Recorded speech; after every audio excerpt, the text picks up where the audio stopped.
Okay, good.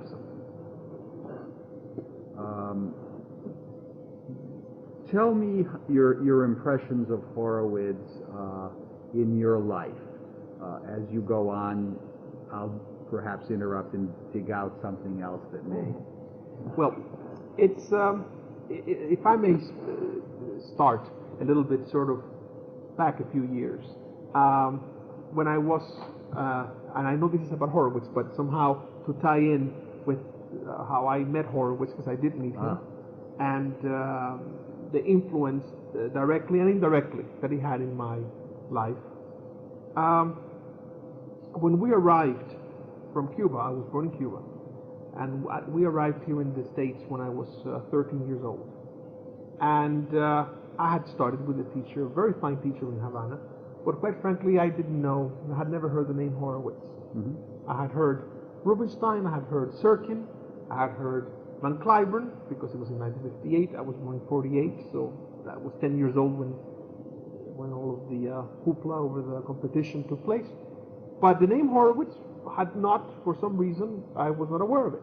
So being in Miami at the age of 13, I was taken by somebody to play for a man by the name of George Roth at the University of Miami, because my family was moving to Los Angeles and they wanted to know who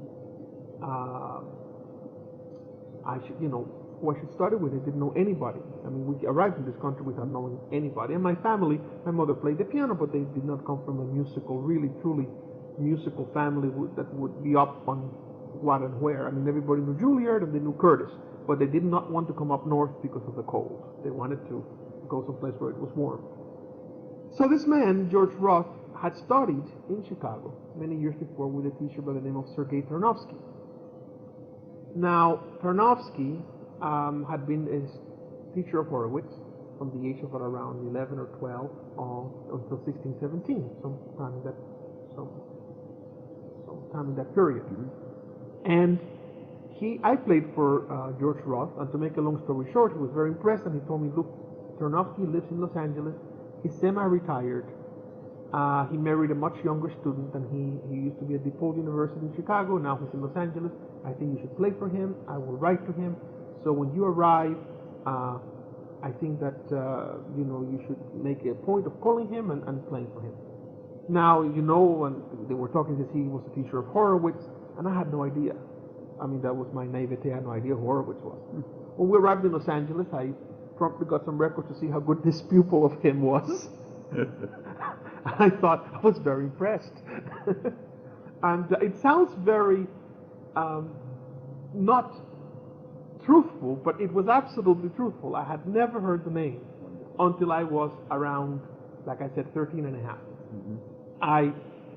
Before I called Tarnowsky, there was a brief detour which I won't go into because it doesn't make any importance to our story.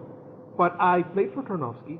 Tarnowsky liked me very much, and for the next, let's see, from the age of 13 to 18, I studied with him in Los Angeles, and he never charged me a penny. So when although he was a wonderful man, he was wonderful. Who had started with Annette Esipov. He had also been at the Leningrad, St. Petersburg Conservatory. In his class had been Prokofiev, had been one of his classmates. So he had a very old-fashioned, history that was certainly not available to most music students, of the time. It was in his 70s when I started with him already. Now, I wish I had been older to have asked him a lot of specific questions, which, because I was so young and barely learning English, I was not able to really find out from him. However, it was a very interesting experience. He was a wonderful teacher, particularly in piano playing, in what regards to playing the instrument with ease, playing the instrument with a good sound, without banging, without strain. He was not a musicologist. He was not somebody that, for example, in the Germanic repertoire, that had really immersed in the different Germanic schools, you know, Schnabel and Edwin Fischer and Furtwängler. That was not really his forte. His forte was really piano playing per se. Right. And so that was so I would say, if I had to say the plus and the minuses, the pluses would be piano playing, even though he was a very musical man and had a lot of regard for the, I'm not saying, in other words, he was not interested necessarily in virtuoso pieces or playing, but even so, the piano was his primary interest, even though he was, I mean, he taught the whole repertoire, Beethoven, Haydn, Brahms, Mozart, I mean, but he did not have what we today would say, the musicological awareness, That's scholarly. a scholarly approach, no, or even the tradition of the German way of music making. He was a Russian He was a Russian pianist from a great school of sound and Right, piano right. playing per se. Right, and from the time of you know, Anton Rubinstein practically, Exactly. when you think about it. So I started with him for those years. Now, when in 1965, in November, I came to New York to audition for the Young People's Concert of the New York Philharmonic with Leonard Bernstein. And at the time, I auditioned, and I was one of the pianists selected. This was maybe you remember it, it was a performance, but it turned out to be, he auditioned that year pianists and instrumentalists, and then he decided on the format the program was going to take. This year, the program was 4 pianists were going to play, and then he was going to have the pictures on the exhibition, the contrast between the orchestral version and the piano version. And this was a program that was actually taped in February of 1966. And I was supposed to end the program with the Hall of Baba Yaga and the Great Gate of Kiev, and then Bernstein was conducting the orchestra version. And before that, some other pianists played the other parts of the piece. The whole piece was not done completely, of course, just a few excerpts. And Edo de Varch was one of the assistant conductors. In any event, when I came back for the taping, which was February of '66, Tarnowsky wrote a letter to Horowitz. Now, Tarnowsky had not been in contact with Horowitz because there had been a falling out between Horowitz and Tarnowsky due to the fact that Horowitz did not mention Tarnowsky in his biography, and also it's more complicated than that, having known some people that knew Tarnowsky as adults, you know, rather than as a child. And I can tell you quite a few anecdotes that are kind of amusing. But in any event, at that time, of course, Horowitz had just played the comeback concert in May of '65. And Tarnowsky they had not been in touch for many, many years, since Chicago. According to what Tarnowsky used to tell me, it's because Horowitz would get upset at him, because when he would go backstage, he would not necessarily always be full of praise for Horowitz, but would still try to be in the role of the teacher. Yeah. Horowitz, being such a tremendously sensitive man, and understandably so to some degree, did not appreciate to have somebody coming back and maybe not praise him the way that he felt he should be praised. Then another sort of, you might say, angle came in. Mrs. Tarnowsky, who had been, like I said, a much younger, this was his second wife. His first wife was a stepdaughter of Glazunov. They divorced, and then he married a much younger student. Her name was Maxine. She was a classmate of Anna Lou Capel. I mean, so I don't know if you happen to know. Sure. I don't know her, but I know. Yes, I've met her several times. You've met her several times? Okay. So she may tell you, if you have the opportunity, about Maxine, because they used to be, I think, rather close. But she was much younger than a man in his 70s, or well, at that time he was in his 60s when he married her, when he met her and married her.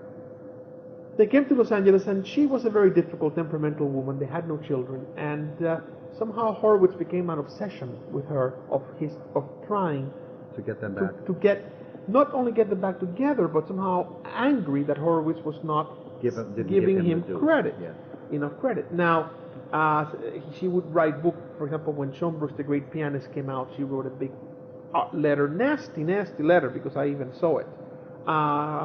Really almost insulting. Is she still alive? But no. She died even before he did. It's a shame, because in my book, in a way, I put Tarnowsky, because I have a small biography section, and I think she would like that, because he definitely gets credit from my point of view.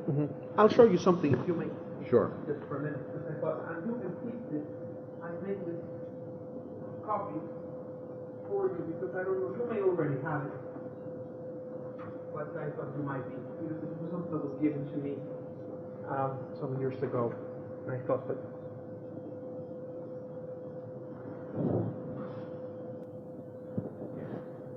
I don't know why this was, I don't know the history of this, I don't know. And I tell you, yes, I saw this somewhere once too. I'd love to have this, Okay, yes. so you can keep that. Oh, interesting, yes. Because there was a definite feeling of appreciation, but he rubbed them the wrong way, you know, with that backstage thing all the time. Well, see, Tarnowsky was not knowing, I mean, I only met Horowitz once, but of course, knowing something about him, needless to say, through the years, and having seen him in interviews and read about him, and having been with Mr. Tarnowsky for 5 years, the temperaments were so opposite. I mean, Tarnowsky was a very, you might say, aristocratic, very well-mannered, very you might say old-fashioned almost in his dealing with people. Sure. Very thick accent in Russian, and so this whole relationship, I mean, of Tarnowsky and Horowitz, I would have liked now, as a grown-up, to have been able to ask more questions as to how exactly it got spoiled. I know partly was because of this going backstage, and I'll tell you, I'm going to skip now just a few years ahead. We're going back now. I'm making a parenthesis in my own story of when I met Horowitz, which was in 1966. But I'm skipping now to around 1974 or 5, when I had already begun my professional career in 1971. And I kept in touch even after I left Tarnowsky and I came to Juilliard. I still kept in touch with Tarnowsky, even though it was a difficult thing to do because his wife was very upset by my having left. That's in the typical student fashion. You know, those things never change for 100 years. Stay there until you're, you know. Exactly. I mean, it was a very difficult situation. I had graduated high school. I needed to go to a place. I needed to leave Los Angeles. I needed a change. It was a perfectly. You know, I'm very pleased about this Tarnowsky because you'll be the only one in the book that has this tremendous linkage to Horowitz's past, because he really did count a great deal in Horowitz's life. Well, I felt he must have, because those years, 10 to 16, no matter how different Horowitz's style developed or became or what, but those years, if you have a terrible teacher and if you don't have the right guidance, you know, it can do so much damage that, I mean, so let's put it from the negative way. There's no way that he could have been some influence, no matter what. Although I must admit, in a program in 1968, I believe, one of his early recitals, when he first came back, I was in New York. Lo and behold, I opened the bio, and there is Tarnowsky's name, along with Blumenfield. So, how that happened, I have no idea, but it was in 1968 or so, and I remember cutting it out and sending it to the Tarnowskys. Now, the reason I'm skipping ahead is because in 1975, what gave me an inkling of what the relationship must have been like is here is Tarnowsky, who has now, I think in his 80s, he must have been, I think he turned 80 in 1967 or 7, I think it was when he turned 80. And so he must have been now in his 85, let's say, or something. And he had made that recording for Genesis, The Gems of the Old, around 1970 or so. Was that 73. when that was? Okay, yeah. I don't remember when that was. Or was it earlier? Because I vaguely remember. Was it earlier than that? Could have been then. I remember that for the same company, around 75, I made a recording of Khachaturian's piano music for Genesis. And I had been sent that a couple of years before. Because somehow I remember him speaking about that, but it could have been something he was speaking about when I was studying with him and then didn't record until later. But in any event, we went out to lunch. Mrs. Tarnowsky was already dead. And Horowitz, who has not played in Los Angeles for many, many, many, many years, is finally going to play, and I believe that he was playing at Ambassador College, if I'm not mistaken, was his first recital on the West Coast, in Los Angeles area. You can correct me if that's... Well, so I'm going out to lunch, and I'm saying to Mrs. Tarnowsky, I'm driving, and I say, oh, Mr. Tarnowsky, are you planning to go to the concert? He says, said, yes, I'm planning to go, but you know, I'm very worried. I'm very worried because you know, he says, I heard a recording of his doing the Schumann. It was the concerto without orchestra, I believe. That he was or something else. Perhaps it was the Kinderszenen. I think it was the concerto without orchestra with the Clara Wieck variations. And he says, I'm so worried because you know, I don't like it at all, and I don't know what I'm going to say when I come back. And I said to him, I said, I was a little older at this point. Mr. Tarnowsky, I said, do you have to say anything? Oh, fabulous. I mean, do you have to say, because to me the miracle of it was that number one was still alive to play, and the other was still alive to hear. Beautiful. Short of that, nothing else counted from my perspective. Horacio, but here, you'll love this because in my book, there's an actual whole page where Horowitz is talking to me about how he hates that performance of his. I see. So He said, how could anyone be so affected? Why didn't someone stop me? From that. Well, this was, if I'm not mistaken, this was the piece that he was referring to. I'm almost sure.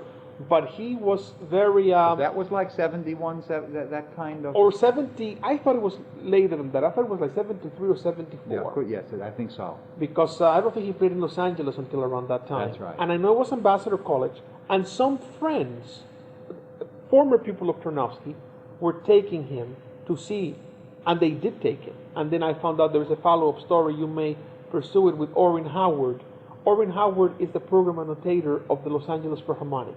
His wife Shirley and he both started with Tarnowsky in Chicago. They took him to see Horowitz, and they told me, they related to me later, so this is second hand, but you can check with them, that Horowitz was very gracious, and they talked for quite a long time backstage. There didn't seem to be any contretemps of any kind. This was the first time they had seen each other, mind you, now since the 30s in Chicago. So, you know, we're going back now 40 years they had not seen or been in touch with each other.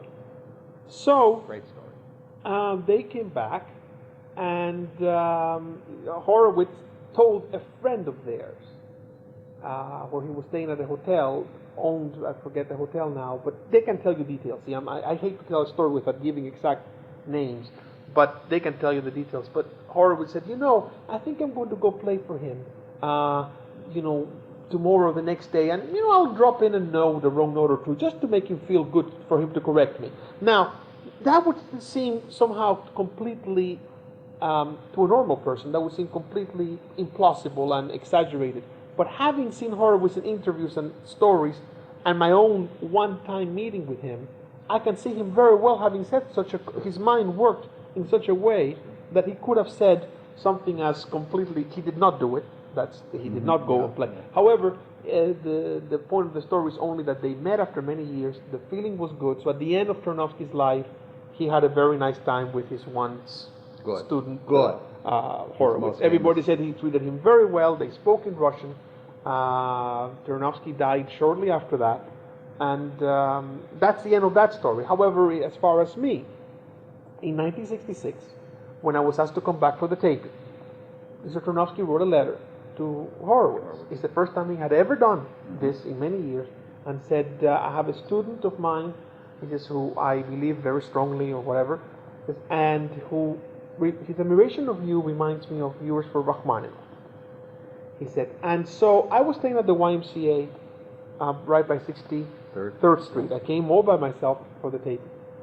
And I had met some people here that had invited me to their home after I finished the taping. And I had not heard anything. I did not even expect to hear anything from Horowitz. I knew that Tarnowsky had written that letter, but having known Mrs. Tarnowsky's crusade and how she felt about it, I never expected that Horowitz would reply or answer. So I left, just in case, I left where I was going to be at the YMCA. Mind you, the YMCA, I thought, they'll never pass a message to if somebody You'll calls. never get it. But, and I almost didn't do it. But I thought, okay, I still, just in case. And sure enough, there was a call from the secretary to where I was staying, saying that Mr. Horowitz would like to meet you, and the time was February the 24th, 1966. And it is to come at 9:30. So it's almost now, my God, this month is what? 26 years? Yeah. 26 years. Amazing, like yesterday, isn't it? Time flies. Remember, it was very snowy, and I remember, I was only 17 at the time. And I remember saying to myself, 9:30, that means he wants to get rid of me at 10. Because I didn't know. That's always one of his times. Exactly, but I didn't know that. So I thought, 9:30, that's awful early, awful late. Yeah. But I went there at 9:30, and Mrs. Horowitz opened the door. And so I came to his house at 9:30, and Mrs. Horowitz opened the door, and then I was led up the stairs to where the living room is, and after a little while, of course, I was tremendously excited. I mean, here is somebody which, remember, at that time, he had not yet become such a public figure as he later became because of all the television appearances and all of the... This was 1966. He was still to Pianist, the great idol, but not to the great world public. And the recluse. I mean, the reputation still over recluse, because later on, even that reputation sort of was softened because of the amount, 60 Minutes, and the television from Moscow, and all the interviews that he gave, and of course, he had only played the one concert in May of 65. I don't even think he had played another one. Maybe I'm wrong, but this was February of 66. I think maybe he played shortly after that, but I think that had been the only concert. So there was even more besides the fact of his greatness as a pianist. There was also the aura that was like a recluse mystery. So when I saw him, never heard his voice, so very curious to see what his voice would sound like. When you only hear somebody play and then you hear their voice. For example, Rudolf Serkin. I never heard how the man talks. Exactly. To this day, I don't know what kind of a voice he had. So he came down the stairs, and then he lied down on the couch. Which that I had been warned, because one of the things that Mr. Tarnowsky, I had heard, used to get very, very upset at Horowitz, is that when he would go visit Horowitz later on in life, in the 30s, that Horowitz would somehow had a tendency to always want to stretch out on the couch. Yes.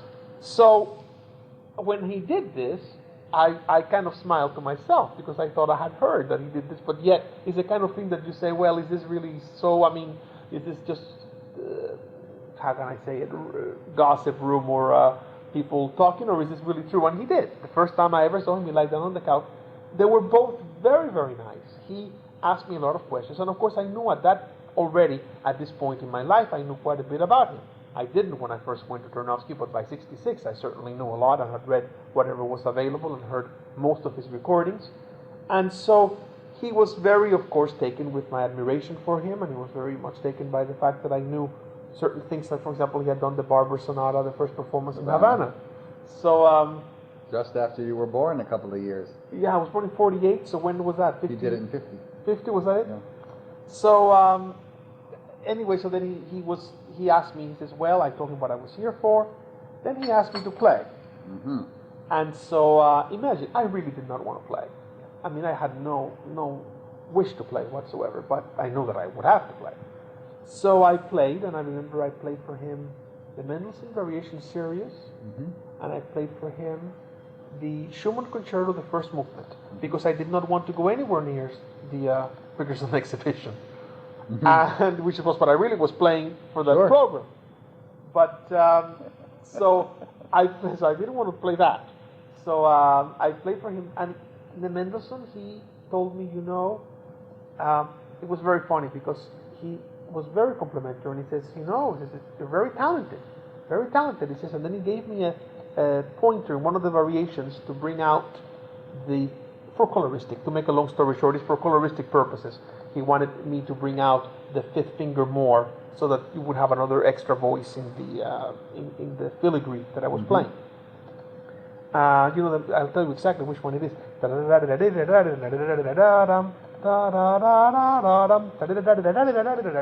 one with triplets. Horacio, do you want to put that in, by the way? I'm allowed musical example like this. If you want to put that in... Up to you. It's up to you. Whatever you think. Yeah, I think it's not. It's pedantic. If you think it's important, if you think it's, or if you'll illustrate anything. But then he told me, then I played the Schumann Concerto, he sang the orchestra part. And then he told me, he says, I like your pedaling very much.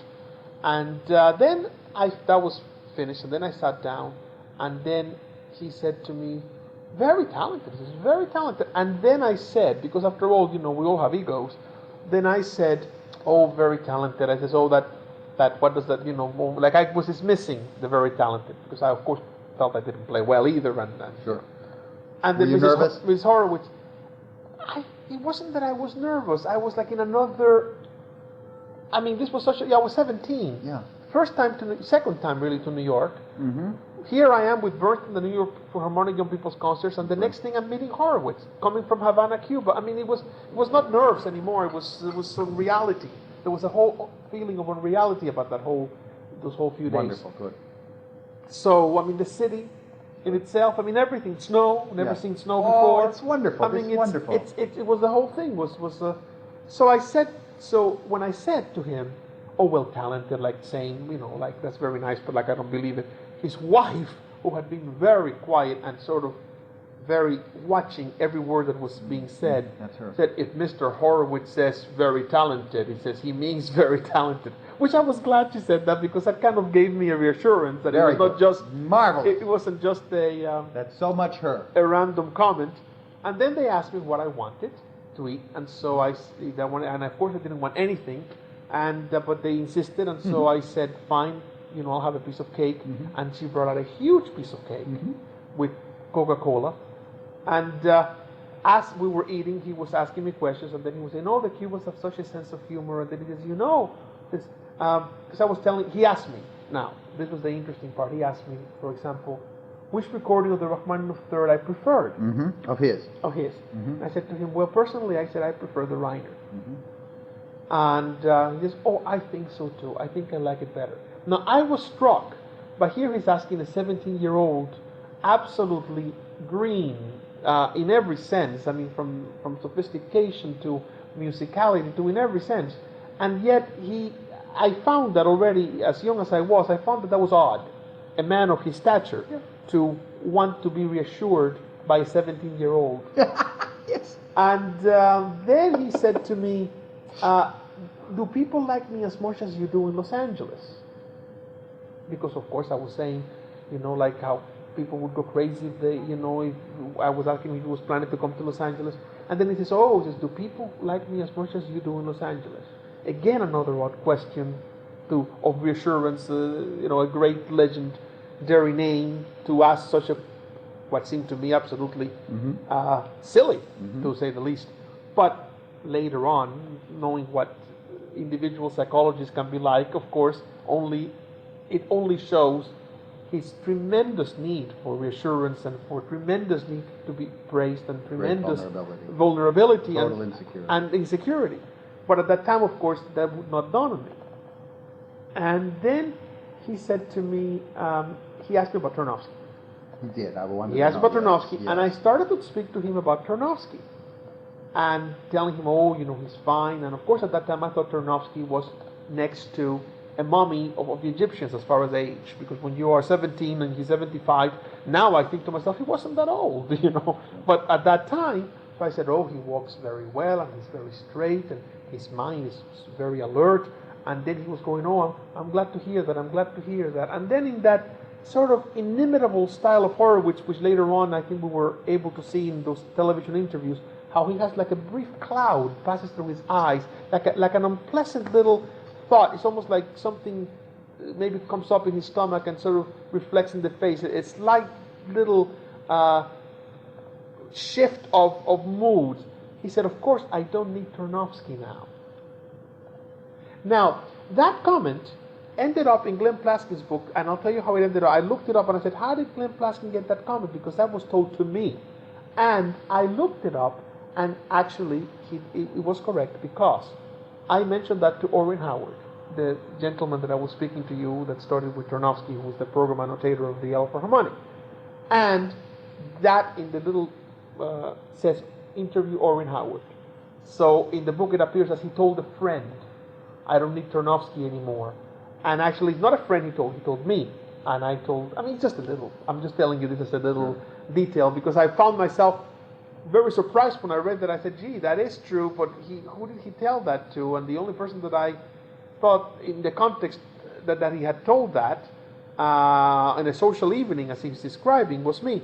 And but it's accurate, because actually it was Orrin Howard, and I told Orrin when I got back. So That also struck me. Then he asked me, do you have a recording? He asked me, do you have my recording of my comeback concerts? And I said, oh yes, Mr. Horowitz, I do.